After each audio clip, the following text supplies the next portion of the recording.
Hi guys, welcome back to my channel. Thank you so much for clicking on another video. Today we're going to be setting up my 2026 budget planner and I'm really excited. I have my my budget planner that I printed out the first 6 months worth of. As I'm going through this, if you like this budget planner, there's a link to it in my description box. It's a PDF download, so you can print it and punch it however you want, or you can get it as a binded physical book on Amazon.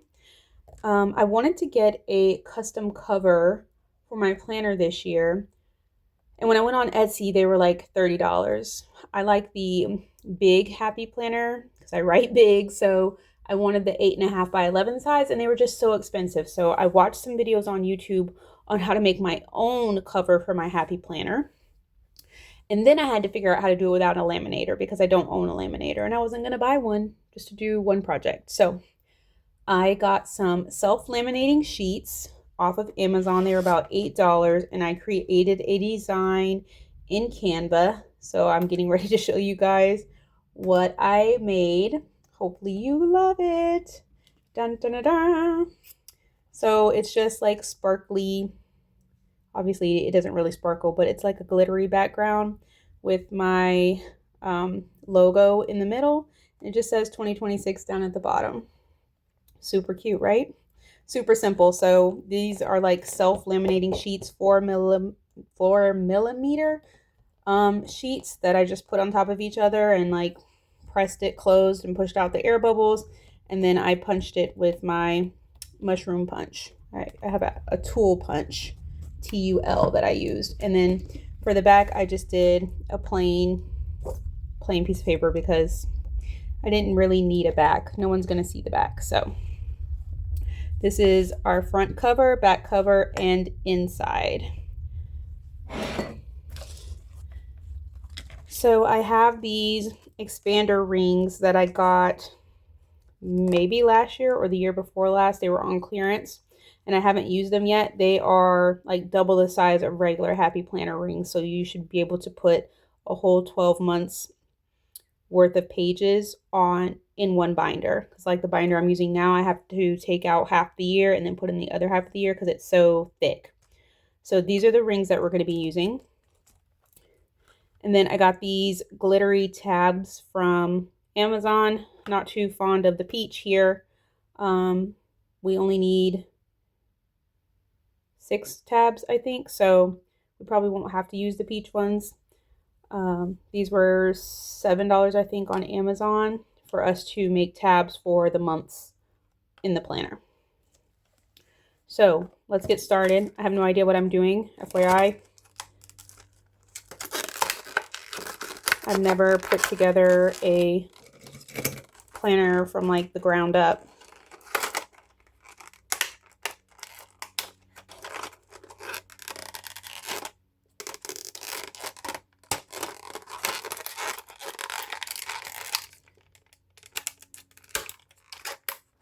I could get the package open.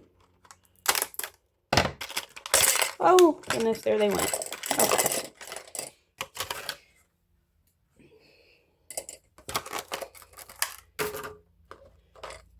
Scissors and these tabs for now. Okay, so maybe we should start with the front and the back.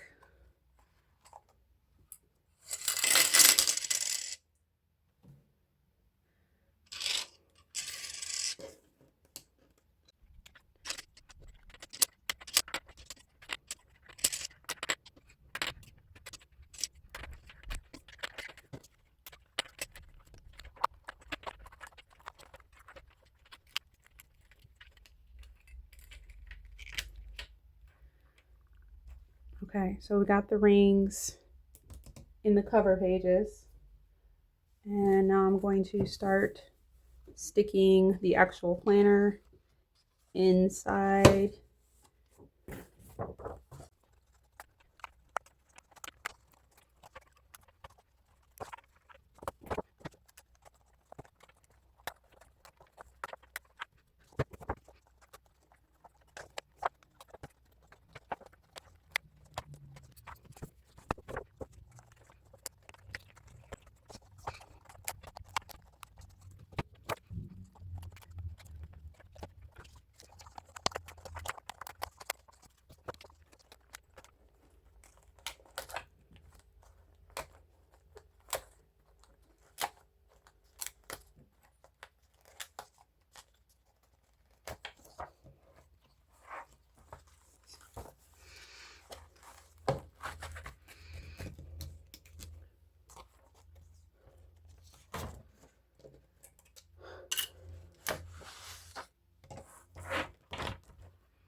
These rings are brand new, so they don't roll very easily.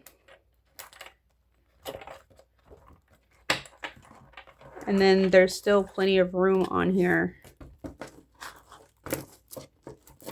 because it's only 6 months worth of pages.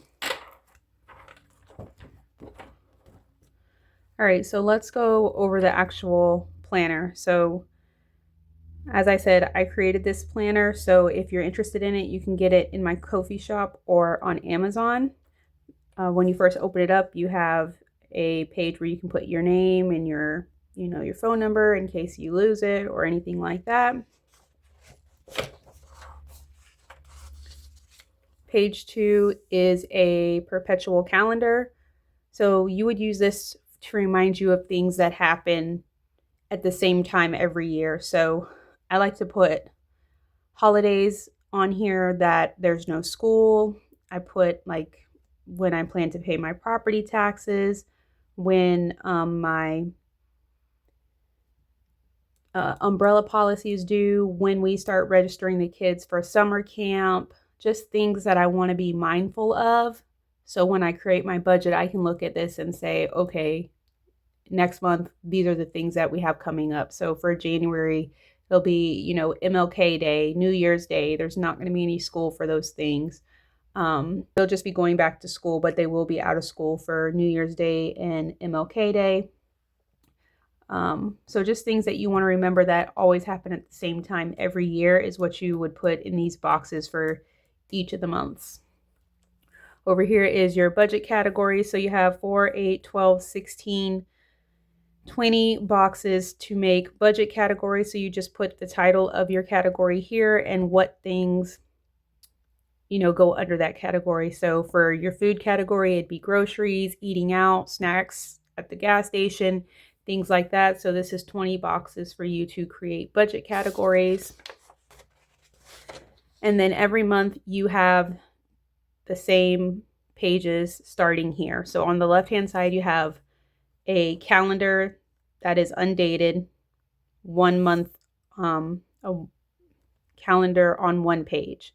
So next to the calendar, you have a budget sheet. So this is for a monthly budget. So you fill out your calendar, then you fill out your budget, and you can look at your calendar to see what is on it that you need to be mindful of when you're creating your budget. So if you're going to be, doing a sports event with your kids over the weekend, one day in January, you're going to probably eat out. So, based on what you have going on for the month, how much you need to plan for eating out or sporting events and things like that. So having the calendar right next to the monthly budget just helps you visualize what you have going on in the month and then translate it into your budget.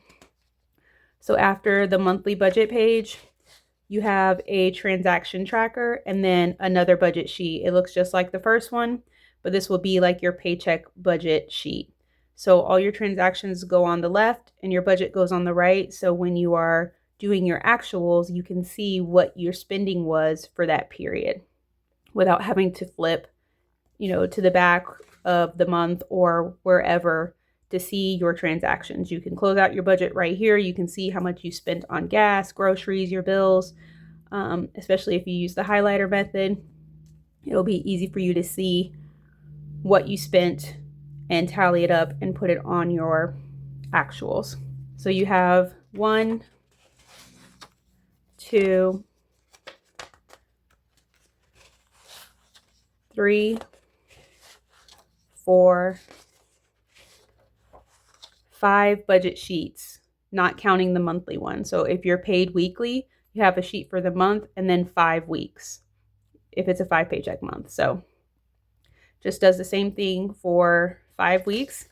And then after that, we have a sinking funds transaction sheet, a sinking funds tracker, a debt tracker, and then like a dot grid page you could put down some notes or doodle or just leave it blank. And then when you turn that page, it turns into a new month. So this whole book is completely undated. You can use these areas here to write the month, the date, the week that it is of the month for you, your specific pay period, days, however you want. But the whole thing is undated, so you can start it at any time. So that's an overview of the planner. I'm going to go ahead and put some tabs in here so we know where our months are.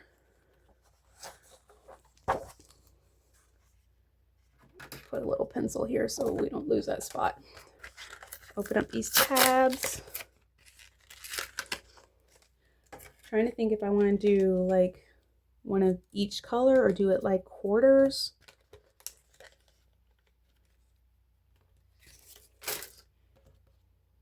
I don't know. So just pop one of these off. I'm just going to go right here on this budget category page.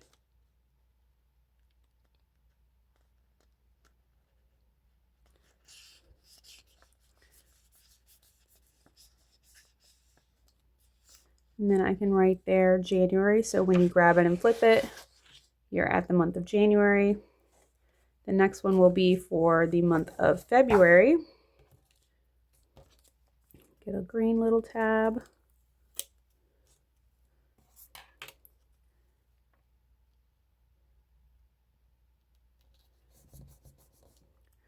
So there's February. Let's roll on to March.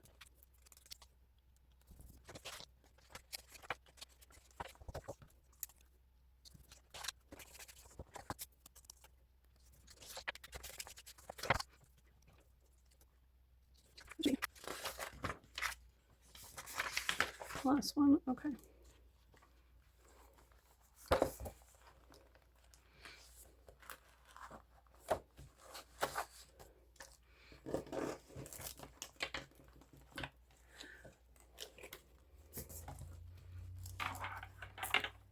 Oh, that goes one way too far.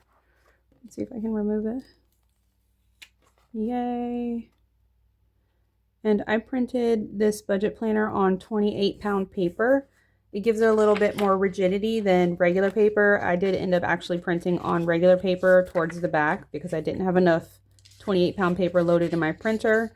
So this is regular printer paper and this is 28-pound paper. So if you're going to print it yourself and punch it, I would get 28-pound paper. It's just a little stiffer, so it snaps onto the rings really well.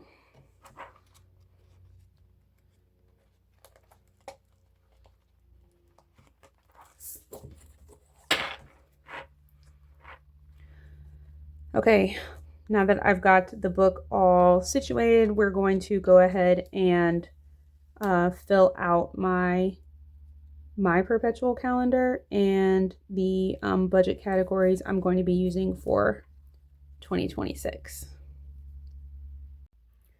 All right, y'all, it's a whole nother day, so I hope the lighting is not terrible now. But we're gonna go ahead and fill in my Perpetual calendar. I hope the things that I put on my calendar give you guys some ideas of like the things that you could be putting on your calendars. And if you have any ideas of something that I don't include, drop it down in the comments below so we can all benefit from that knowledge. All right, so for January, I have MLK Day because the boys are out of school. And I have winter break because it usually runs to like the 3rd for us. And our Walmart Plus subscription is due in January. All right, so for February, we have Valentine's Day. Usually have to spend a little money getting cards or candy for the boys to give out at school. We have President's Day, which is also a day they are out of school. And the only other thing I have on here is my sister's birthday. The boys call her TT. We have a lot for March. We have Custodio, which is an app that we downloaded on the boys' phones when we got it or got them. I think it's been like almost a year now that they've had those phones. But anyways, it just monitors all of their activity. Yeah, we can read their messages. We can see who they called. We can block certain websites. We can block, certain apps. Just gives us a lot of abilities to make sure they're being safe while having a cell phone. We also have on here spring break is usually in March, and then summer camp registration. Our summer camp registration opens up in March, so I always want to make sure I have the money ready to go for that because those spots are coveted and go easy. I have my mom's birthday.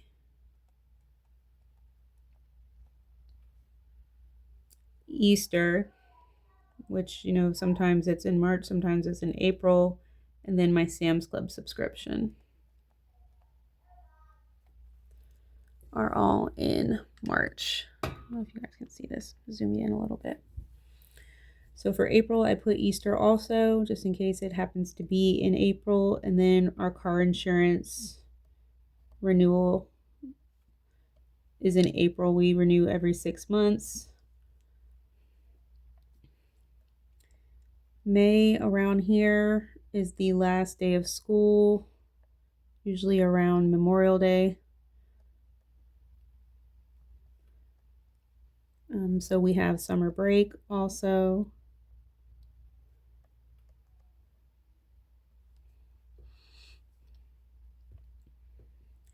June, we have Caleb's birthday.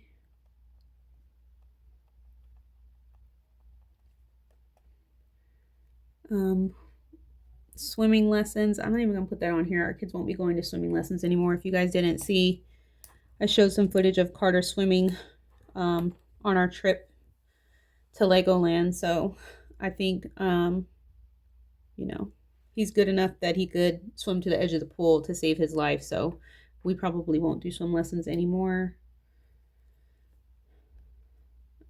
So other than that, we got rid of the Blink cameras, so we don't have a Blink subscription anymore. So the only thing we really have to think about is summer camp. Like if they go to the movies or anything like that, they're going to need spending money at summer camp, and that it's, summer break. So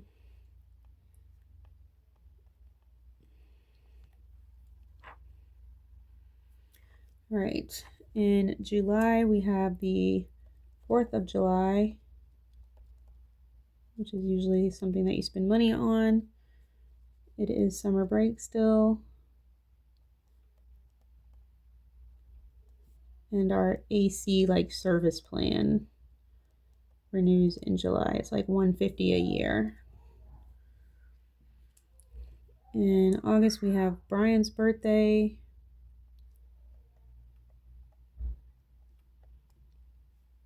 Our Prime membership. Kids go back to school in August. We do usually have a little bit of summer break, a week or two in August. And since Brian's birthday is in August, his car registration is due. So I think I heard you guys call it tags or tabs for your car. So in Florida, it's based on the month the person who's the registered owner, the month their birthday's in. So it makes it easy to remember when you need it because it's your birthday. So September, we have Labor Day.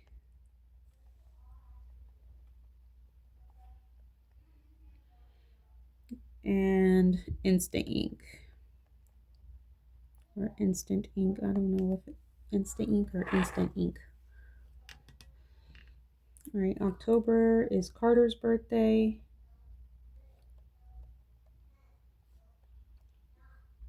Halloween. School pictures. And our 6-month renewal for our car insurance. And Amazon photo storage renews in October. For November, we have Thanksgiving. We have Thanksgiving break, which I am not prepared for this year. I remember to ask for the time off for Christmas and did not ask for the time off, or not time off, but to work from home the week of Thanksgiving. I forgot to ask, but I did get the 2 weeks for Christmas, so I don't know what I was not thinking, you know.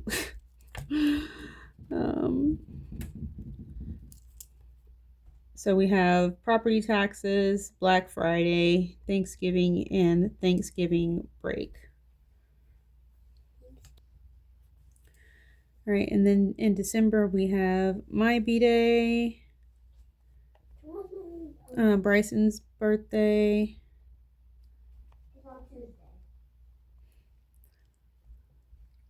Christmas, and Christmas break.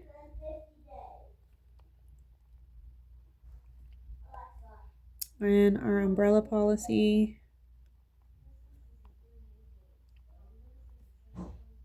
And my car registration.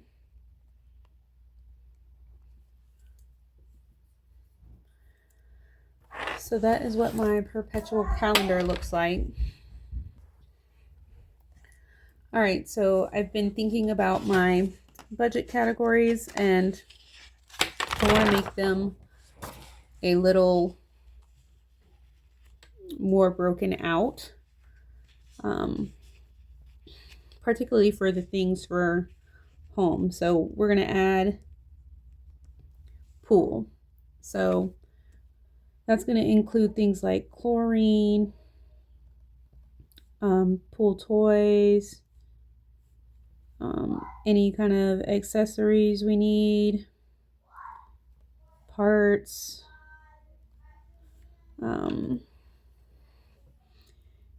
maintenance, and repairs.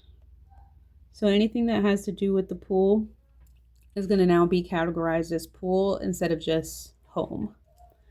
We're also going to pull out lawn, and this is going to be equipment gas,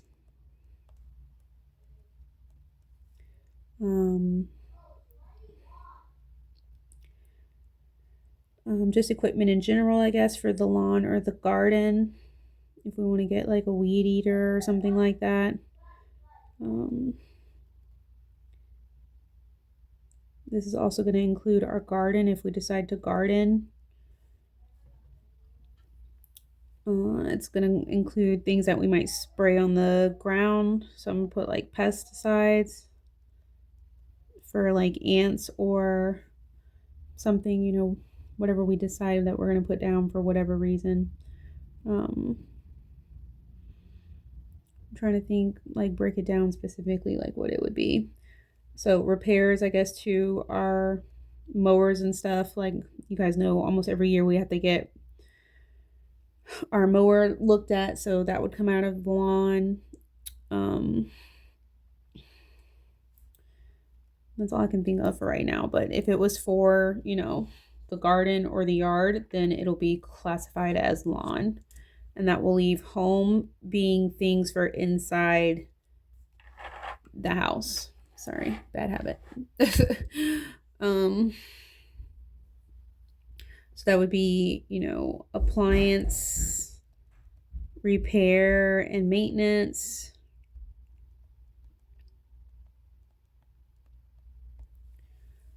That would be for, you know, if we need anything for the house, non-consumable, just like we were doing before.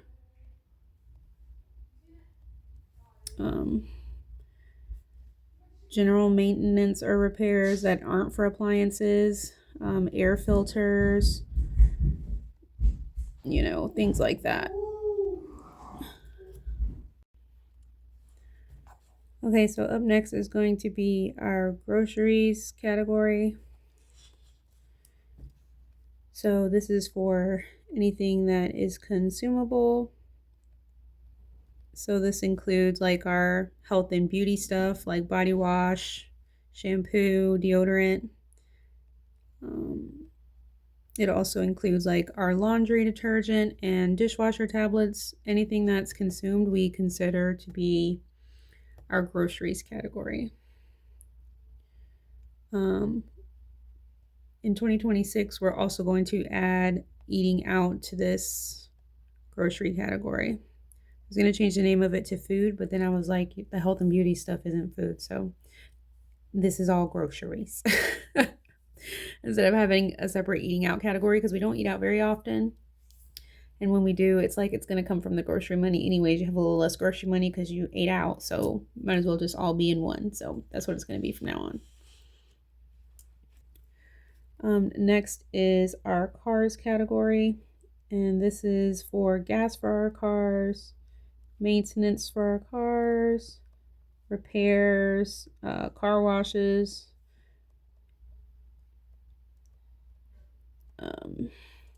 anything that we might need that's not like a payment or anything that has to do with our cars comes out of this cars category. Next, we're going to have health. This used to be our medical category, but it is any copay for health, dental, or vision. Prescriptions.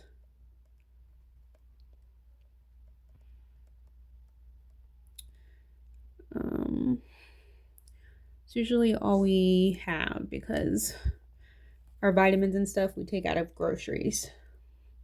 So I think that's going to do it for health.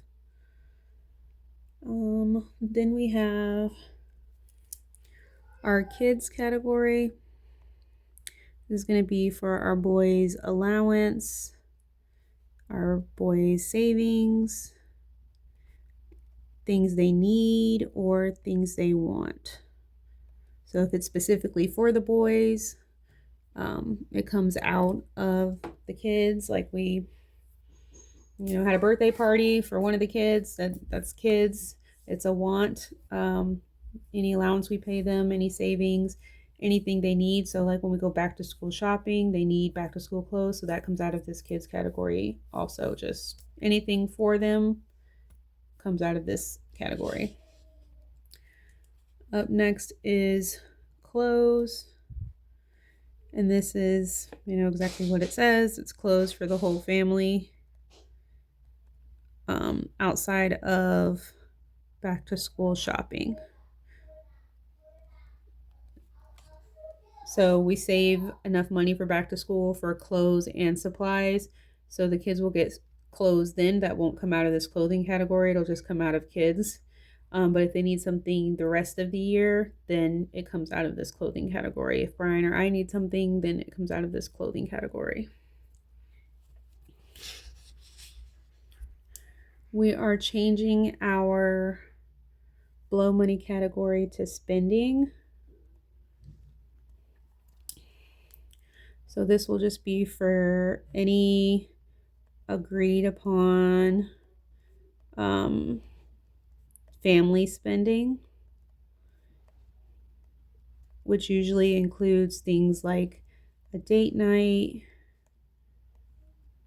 that we plan in advance, or gifts that we want to give somebody. So if we gave a wedding gift or a baby shower gift, it would come out of the spending category because we don't have a gifts category. For me and Brian's paychecks, we get spending money up front. Like we each have our checks deposited into our checking account, and then we transfer an agreed upon amount to our joint checking account. So we already have like personal spending money. This is like joint spending money. Let's see what's next. The homestead is just going to turn into chickens because that's all we have. We have 16 chickens, so this is going to be for their feed, any supplies they need. More chicks. No, we don't need any more chicks. Yes, we do. I don't know if y'all heard that, Brian. Tell me, yes, we do. From in the bathroom, he listening to me. Tell me, say, yes, we do. I don't know. Feed, supplies, chicks, all chicken related things will come out of the chicken category. And then that leaves just unbudgeted,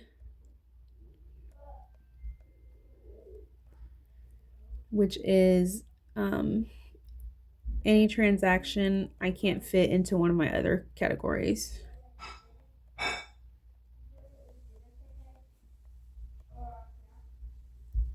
So I tried not to have any unbudgeted spending. Like, I feel like everything I buy can come out of one of these categories. I apologize. I had to go make Carter's plate. So what I was saying was my unbudgeted category is only for transactions that I can't fit anywhere else within these categories. So to me, nothing is ever, unbudgeted as far as these things go. If I wasn't planning on it, that just makes me over budget for it. So if we need a new tire because we ran over a nail, tires come out of cars. So I only budgeted $100 for gas for the month, and now I have to pay for a tire. So it's still going to come out of cars because it's a tire. So it's not unbudgeted because I wasn't planning on it. I think it makes it more accurate when you're trying to see what you've spent your money on over the year, as opposed to like having something like a tire you replaced because you had a nail in it in unbudgeted or miscellaneous, along with 50,000 other things that you put in there. It just doesn't give you an accurate depiction of how much you're spending for certain things, if you understand what I'm saying. So anyways, that's going to be the end of this video. I hope you enjoyed watching me put my binder together and going over my budget categories and my perpetual calendar. I hope this gave you some ideas to get yours together for 2026. If you enjoyed the video, please be sure to give it a thumbs up and subscribe if you haven't already. And I'll see you in the next one. Bye.